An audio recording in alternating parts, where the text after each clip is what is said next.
Hello everyone, welcome to accounts वाला channel. CBSE class 12 morning and evening batch सफलता test day 7। आज हम लोग इंडियन इकोनॉमी का जो भी क्वेश्चन आया था मॉर्निंग और इवनिंग बैच में, उसका हम लोग डिस्कशन करेंगे। तो चलिए स्टार्ट करते हैं मॉर्निंग बैच से।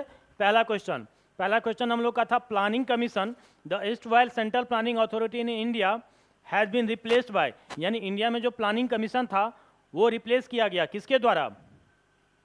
National institute for transforming India, या फिर नीति आयोग जिसको बोला जाता है, finance commission, central statistics commission, या सेंट्रल स्टैटिस्टिकल ऑर्गेनाइजेशन।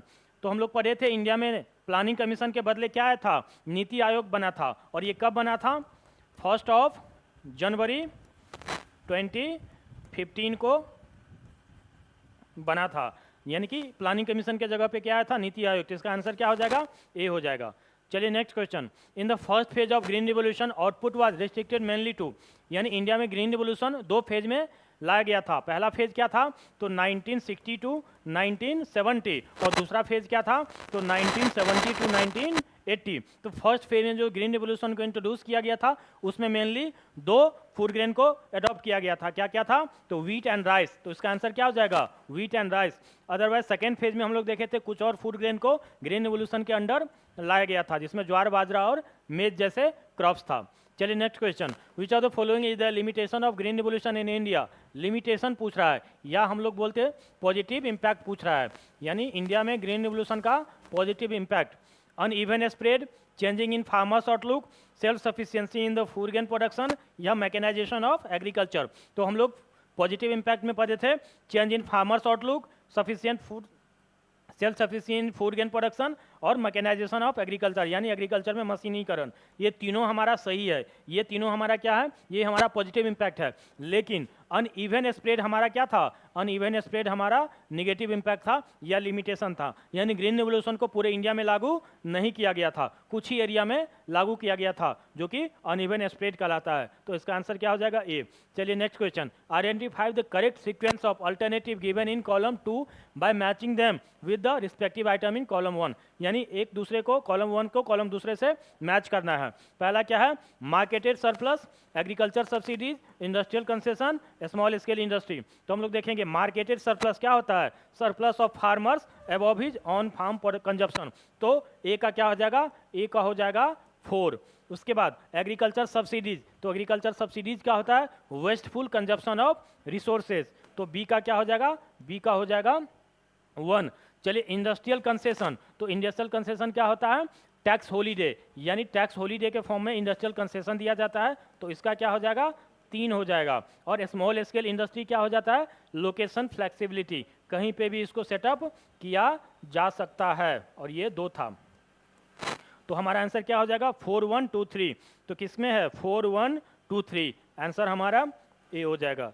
चलिए last question. In which year India's first 5 year plan launched? हम लोग पढ़े थे इंडिया में पहला 5 ईयर प्लान कब लॉन्च किया गया था? तो इंडिया का फर्स्ट 5 ईयर प्लान था 1951 से लेके 1956 तक। तो इसका आंसर क्या हो जाएगा? 1951। ये 5 क्वेश्चन हमारा मॉर्निंग बैच का था। अब चलते हैं हम लोग इवनिंग बैच में, जो कि पहला क्वेश्चन हम लोग का था, the first industrial policy resolution in independent India was introduce in the year of, यानी इंडिया का पहला इंडस्ट्रियल पॉलिसी आफ्टर इंडिपेंडेंस कौन सा था? यह कब आया था? 1948, 1950, 1954 या 1956? तो हम लोग पढ़े थे इंडिया का पहला इंडस्ट्रियल पॉलिसी कब आया था? 1948 में आया था, जो कि श्यामा प्रसाद मुखर्जी के द्वारा लाया गया था। चलिए next question. Form the following alternative, identify the correct form of नीति इन नीति आयोग, यानी नीति का फुल फॉर्म क्या है? National institute for tribal India, या national institute for technical India, या national institute for transforming India, या national institute for training India? तो हम लोग पढ़े हैं, क्या हो जाएगा इसका answer? National institute for transforming India, NITI Aayog में नीति का फुल फॉर्म। चलिए नेक्स्ट क्वेश्चन हम लोग का है, dash is the known as the architect of Indian planning, यानी इंडियन प्लानिंग का आर्किटेक्ट किसको माना जाता है?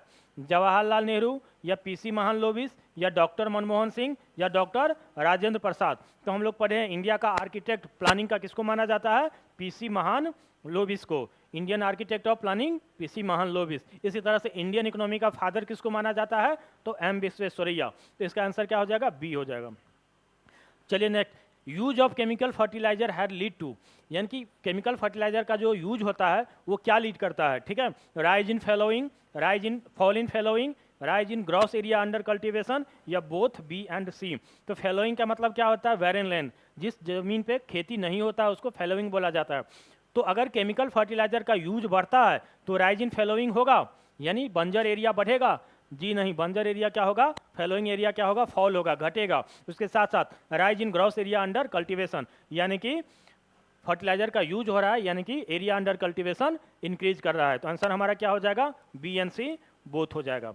चलिए लास्ट क्वेश्चन है, form the set of statement given in column 1 and column 2, choose the correct pair of sentence. Correct pair मतलब इसमें से 3 पेयर होगा जो गलत होगा, 1 पेयर होगा जो सही होगा, और जो सही होगा वही करेक्ट पेयर हमारा आंसर होगा। तो पहला हम लोग देखते हैं कोऑपरेटिव फार्मिंग टेक्निकल रिफॉर्म। क्या कोऑपरेटिव फार्मिंग टेक्निकल रिफॉर्म था, तो बिल्कुल नहीं सर, कोऑपरेटिव फार्मिंग हमारा एक इंस्टीट्यूशनल रिफॉर्म था।